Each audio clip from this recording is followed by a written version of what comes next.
ঘরের ভিতরে একটা ঘটনা বলে লাইছি। কি ঘটনা? বাবার ঘরে 500 টিয়া লয়ে লাইছি, বাবার ঘরে 32 টিয়া ছিল, 500 টিয়া লয়ে লাইছি। মানে বাপে আঙ্গ দুজনের সন্দেহ করে জিগায় যে এই টিয়া কেডা নিছে, তুই কবি তুই নিছ, আমি কম আমি নিছি, তো বাবা গন্ডগোল লাগাই লাগবো। আচ্ছা পরে মনে কর সন্ধ্যাবেলা দুই ভাই মিললা কিছু খাইলাম মনে বাবা।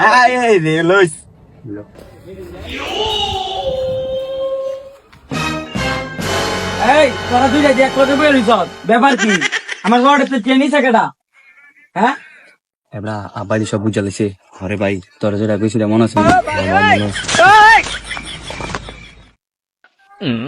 এই তোকে দুই ভাইতে আমার টেনিস কেডা? কোনটাই টেনিস কম? আমার পরে 500 টিয়া, আমার মানি 500 টিয়া নাই হইছে বেটা। হ আমি টিয়া দিই না, খালি তুইছি বুঝছস? তুই আমি গেছি একটু গোসল করতাম, এর মধ্যে দাইয়া দিই আমার ফটো টিয়া নাই। কোন দুইটা নিছত কম? আব্বা আমি নিছি। কেলে কে নিছত তুই টিয়া? এই বেড়া তুই বেড়া বাড়ি ঘর বেড়া চুরি মুড়ি করস, বেড়া চুরি চিন্তা করস, বেড়া তোর লাগে আমার নাম শুধু খারাপ হয়।